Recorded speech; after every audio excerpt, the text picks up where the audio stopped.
This is Amplifying Autism, where every voice matters and every story shines.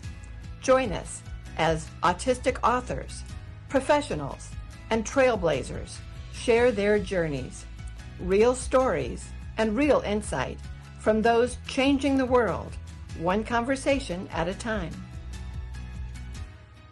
My guest today, Suzanne Plumley, didn't know that she was autistic until she was in her early 50s.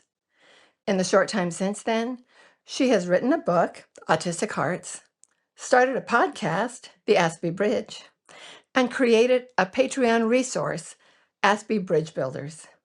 Her mission is to help autistic people who have been misunderstood and overlooked to find love, clarity, and connection. Suzanne is known as a torchbearer for newly diagnosed autistics.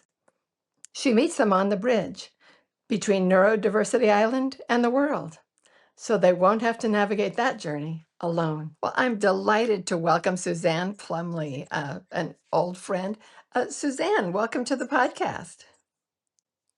Hey, thank you, Wendy. Thank you for having me. It's been so much fun having you on the Aspie Bridge in the past. So let's turn it around and let you be the host this Yeah, time. we're doing a little switch here. I think I've been on your podcast maybe 7 times over the years. Several times, yeah. Yeah. Oh gosh, yes. Yeah. I can count three off the top of my head anyway. Well, one thing that I know about you is that you have not always known that you were autistic. Am I right? That is correct. That is correct. I grew up in a family with two brothers on either side of me, and in that generation, boys were always supposed to be the stars of the family, and so they got a lot of the attention. So I was expected to sit back and be quiet and follow along with what mother and father said. So I did the best I could. I worked my backside off trying to keep up with my brothers who were A students and athletic stars, and I did pretty well. I graduated in my high school on time, top third of my class, which I feel pretty proud of. Yes. Being very involved in the music department, which is Oh. a key to where we're going. Hmm. But I didn't actually find out long after I got married, long after I had my own two daughters, that I was diagnosed at 51. Yeah. And what was that like for you to find that out about yourself after 51 years?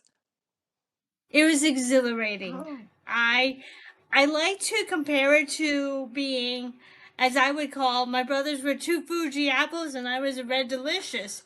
And when I found out that I was autistic, I went from being a red delicious to a green apple. So I was on a completely different tier from them, and I could be my own person for once in my life. I didn't have to compete with them. Oh. And has it changed your life in any other ways knowing that there's nothing wrong with you? You were just autistic all along? I think it explains a lot that I didn't have answers for. And I think that's where the biggest change came for me is I just went along thinking I was less than my brothers. And when I found out that I was autistic, it gave me a whole new right of my own time being in my own space. And I think that's the biggest change right there is knowing I no longer had to compete with them, Yes. and I was allowed to go off and do my own interests and understand why I had interest in music, interest in crafts, and why I hyper focus all the time. That's probably the another big change is it explained why I would spend so much time detailed into a little project when Mhm. everybody else would move on so quickly. And that ability to pay attention to details and to have so many interests and ideas, I know that's led you to many different things in your life. I mentioned your podcast, the Aspie Bridge. Do you want to share about that a little bit? Yes, I would love to. Thank you. I created the Aspie Bridge 2 years ago in January 24 because I was noticing that a lot of us late diagnosed autistic individuals were never given a roadmap on how to get along in society and where to look for answers and where to get help and who to ask for help. So I created the Aspie Bridge podcast to bring on a bunch of my friends who happen to be coaches as well. That was their title, was coach, and they were able to help out in a special, what I would call, zone of genius. And they were able to help me to help all of my listeners say, while I can interpret the language of autism, they're actually the ones that are the experts in the particular area. And that went on for almost 2 years of a podcast, giving resources to my listeners. And as I would start to say, for all of you autistic individuals who feel like you're stuck on Neurodivergent Island, which is where I'm standing at the base of the bridge, and want to go into society, I'm here as your torchbearer to connect you to wonderful people. And Wendy was my wonderful autistic individual who could, she's not autistic, she's a coach, and she had background in teaching and working with children who are autistic. So I brought her on for the more technical terms, but the rest of my guests had a zone of expertise.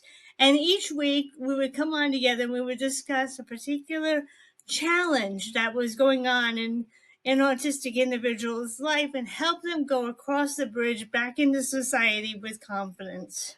And I think that's wonderful. We all need a bridge to get to the next step of where we're going.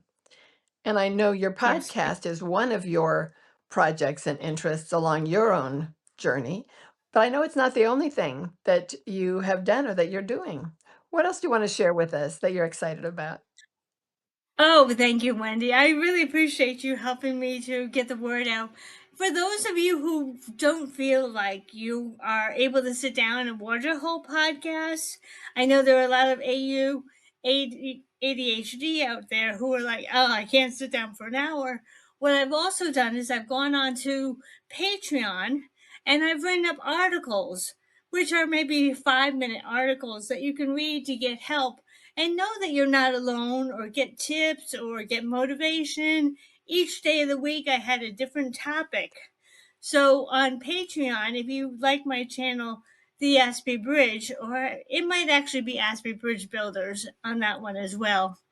And you can go on and read an article. Sunday is spiritual. So if you're on the spiritual side and want to bring more of that into your life as an autistic individual, that's Sunday. Monday is Motivation Monday. Tuesday is Tuesday Tips. Wednesday is You're Not Alone. That's where I take a part of my life history, my life experiences, and I explain it, but then I help you walk through it if you're having the same experience. Thursday is Thoughtful Thursday, and that's a little bit more of a science fiction what if. Because so often we autistics are like, how can we change the situation for the better? So I do a what if. Friday is Journal Day, taking your whole week and really putting some tying up some loose ends or really journaling about that one moment in your week that really was challenging, but you got through it. And then Saturday is finding all sorts of fun activities that you can do, whether or not you're with a family or you're on your own. There are a number of activities that I put on Saturday that you can do on your own, such as a thrift shopping day and just enjoying yourself because we do enjoy time with ourselves. And so I give you different ideas that you might not have thought of. And that's on Patreon. And I believe it is still called Aspie Bridge Builders in the URL. I think that's amazing. There's going to be a lot of people who will benefit from this. And 178 articles. oh, nice. Okay. So you've already got quite a log of information for people.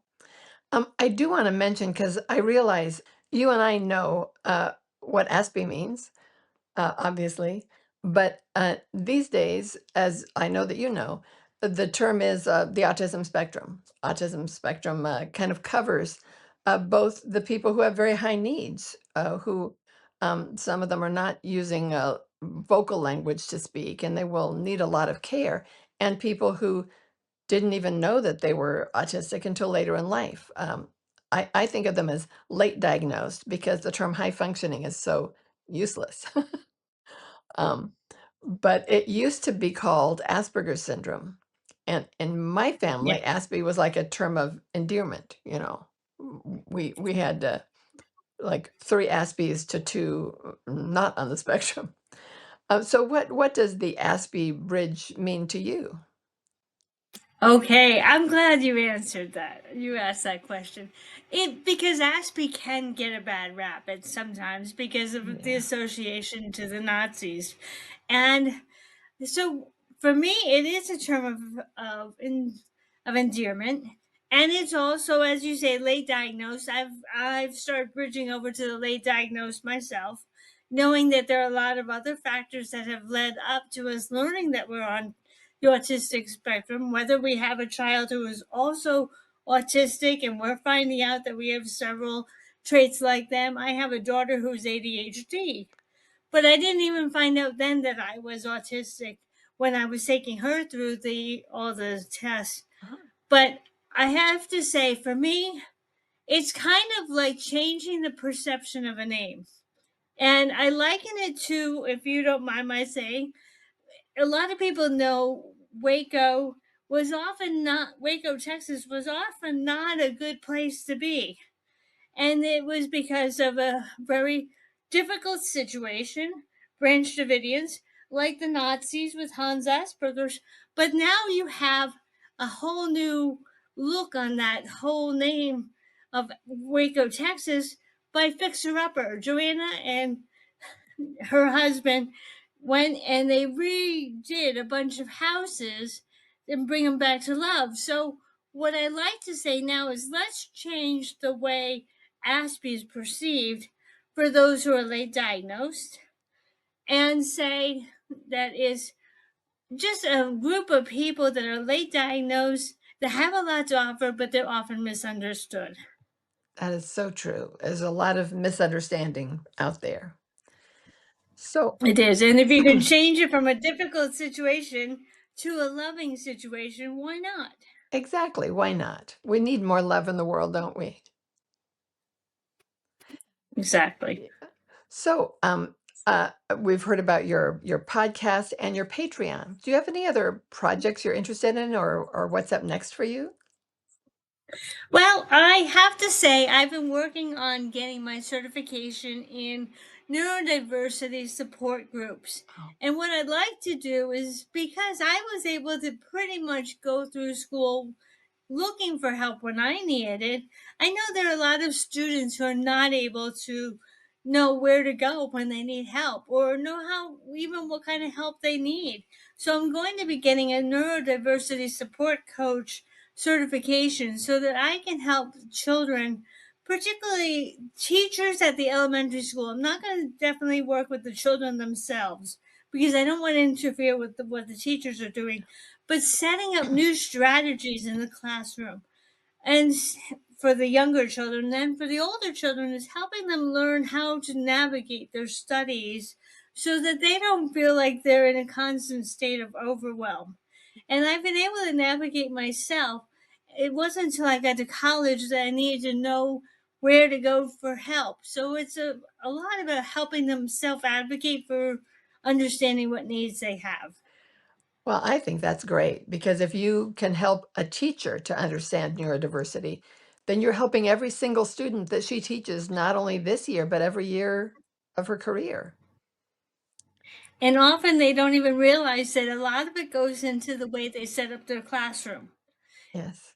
That's one part of it. The other part of it is helping at the elementary level, helping them understand that there are three ways that children learns: audio through the ears, of course, through their eyes, which is a visual paper talking about what she's talking about, showing what she's talking about, and tactile. A lot of students she may lose if she's only using her mouth. But if she can combine the 3 points of teaching, which is audio, visual, and tactile, she's going to find that she's going to reach a lot more children, and every child's needs will be met. I think that's awesome. We really need to get the word out that it's not just one channel. There's a lot of ways kids learn, and some learn better if they're moving their bodies than if they're just sitting at a desk.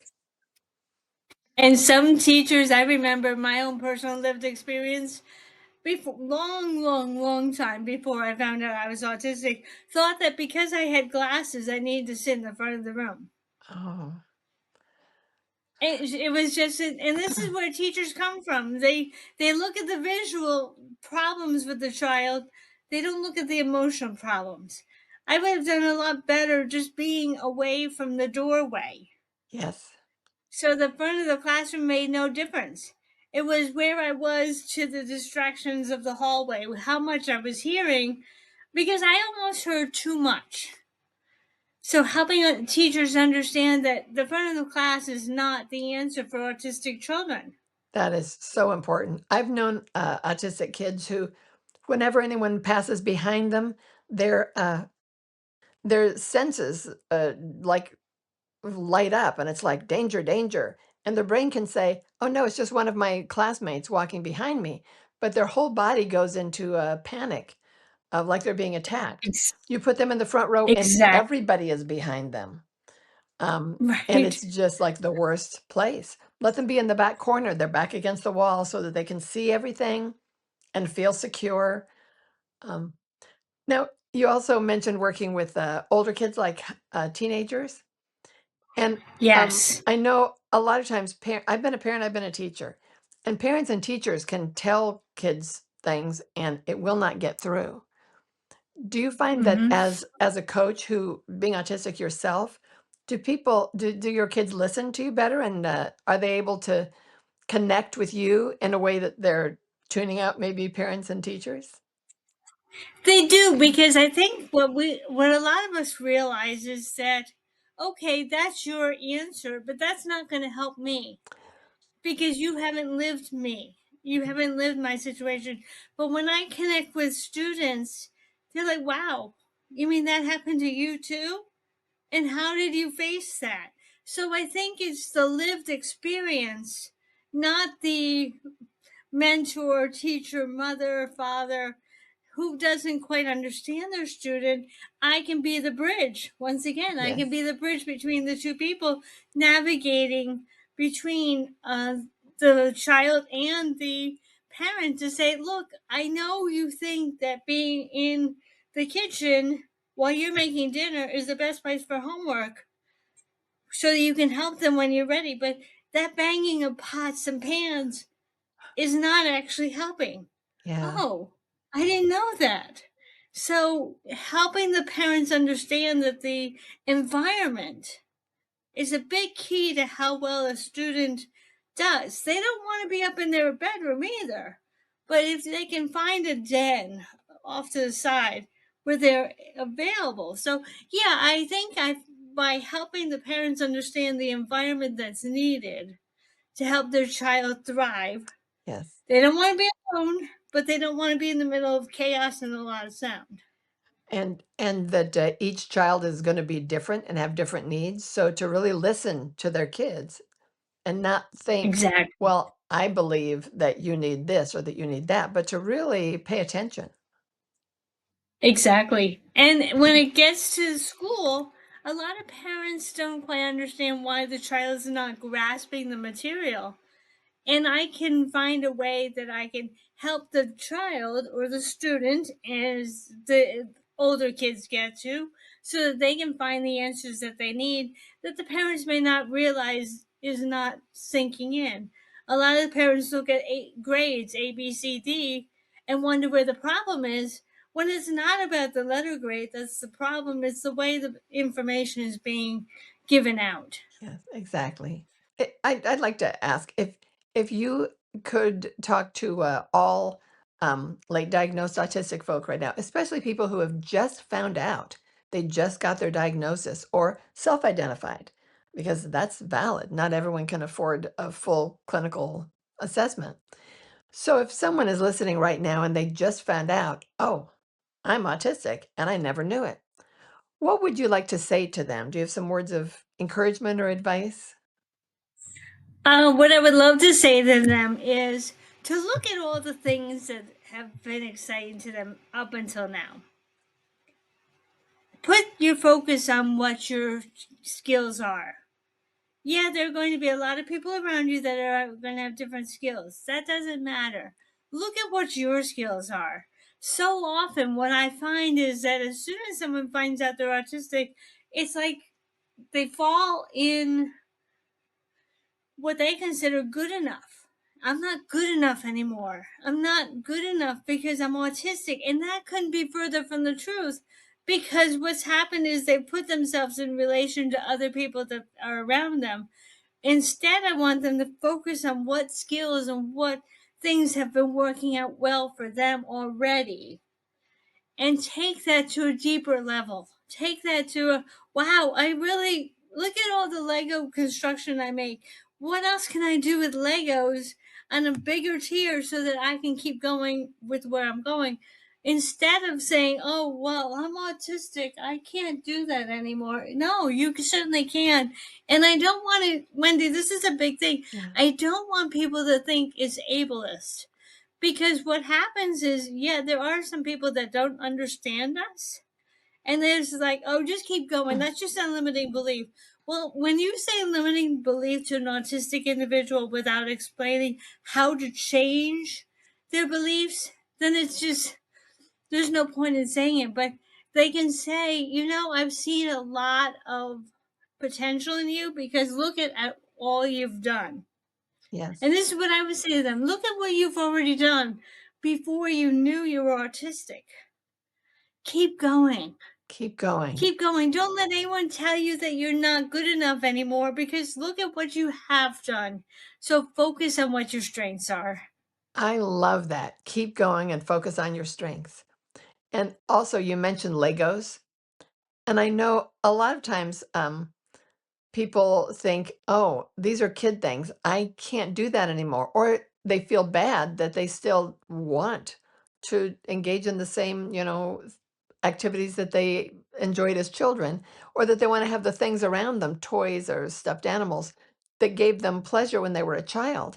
But I think of it as being being faithful to those things. You don't have to dump them just because you're a certain age, because there is no age limit on the things that make you happy. If it's Legos, if it's Squishmallows, um, it's okay to be faithful to those things and not have to put them away just because you get to be a certain age, Exactly. As I said, take it to a deeper level. a deeper level. Keep going with it. Take it to a deeper level where you might be doing something very basic with them when you were a younger child or a younger person. Keep going. Maybe there's some more things that you can do. Maybe you can go in and teach other children how to make the Legos because you have the passion. That's Yeah. another thing. Look at your passions. And you'd be very surprised that just by doing things, kids want to emulate you if you have the passion. Uh-huh. Well, it has been so lovely chatting with you, Suzanne, again. Um, but I think our listeners would want to know how to get in touch with you. What's the best way to reach out to you or to connect? Well, right now, there are three ways to get in touch with me. One is through the YouTube channel, the Aspie Bridge. The other is to go to Patreon and check out a bunch of my articles and put a comment in the base underneath.